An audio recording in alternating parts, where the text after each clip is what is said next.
उन्होंने ये कहा कि जदयू आपने छोड़ी कि उन्होंने हटाया, तो मैंने कहा भाई उन्होंने हटाया।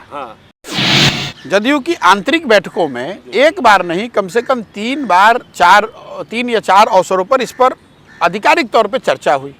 उसमें यह तय किया गया कि भाई हम सीए एनआरसी के खिलाफ हैं, कि भाई सीए एनआरसी को पार्टी में कह दिया नहीं करेंगे, पार्लियामेंट में सपोर्ट कर दिया, विधानसभा में उसके खिलाफ बोल दिए।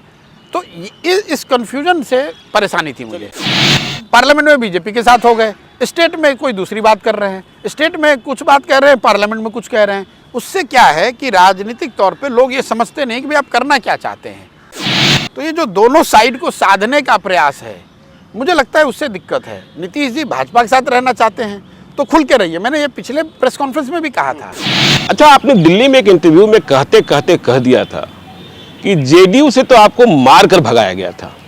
नहीं, उन्होंने ये कहा कि जदयू आपने छोड़ी कि उन्होंने हटाया, तो मैंने कहा भाई उन्होंने हटाया। उन्होंने हटाया, और हटाने का जो विषय था, उन्होंने कहा कि पार्टी का जो एनआरसी सीए एनआरसी पर जो स्टैंड था, इससे उन्होंने मुझे पाया कि भाई मैं उस पार्टी के वर्किंग पैरामीटर के अंदर काम नहीं कर रहा हूँ।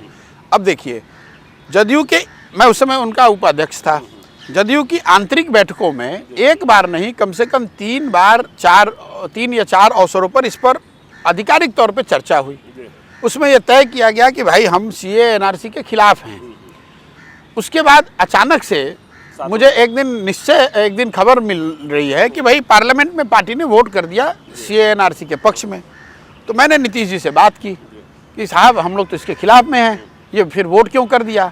तो उन्होंने कहा ये कोई बड़ी बात नहीं है, हम लोग बिहार में लागू नहीं करेंगे। और उन्होंने लागू किया भी नहीं, विधानसभा में प्रस्ताव पारित किया है। लेकिन फिर मुझे जो मेरे से उनका जो रियल डिफरेंस हुआ कि भाई अगर हमें करना ही नहीं था तो हमें फिर बिहार वहाँ जाकर पार्लियामेंट में वोट करने की जरूरत क्या थी? तो ये जो दोनों साइड को साधने का प्रयास है, मुझे लगता है उससे दिक्कत है। नीतीश जी भाजपा के साथ रहना चाहते हैं तो खुल के रहिए, मैंने ये पिछले प्रेस कॉन्फ्रेंस में भी कहा था। आप दोनों साइड नहीं साध सकते हैं, दोनों साथ नहीं। कि आप पार्लियामेंट में बीजेपी के साथ हो गए, स्टेट में कोई दूसरी बात कर रहे हैं, स्टेट में कुछ बात कह रहे हैं, पार्लियामेंट में कुछ कह रहे हैं। उससे क्या है कि राजनीतिक तौर पे लोग ये समझते नहीं कि भाई आप करना क्या चाहते हैं। और वो दिख रहा है, जदयू के परफॉर्मेंस में दिख रहा है। एज ए राजनीतिक लीडर नीतीश कुमार की चमक देख लीजिए।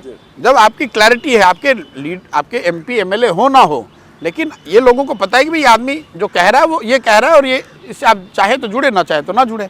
लेकिन अगर आप सबको साधते रहेंगे, संभव नहीं होगा कि भाई सीए एनआरसी को पार्टी में कह दिया नहीं करेंगे, पार्लियामेंट में सपोर्ट कर दिया, विधानसभा में उसके खिलाफ बोल दिए। तो इस कन्फ्यूजन से परेशानी थी मुझे।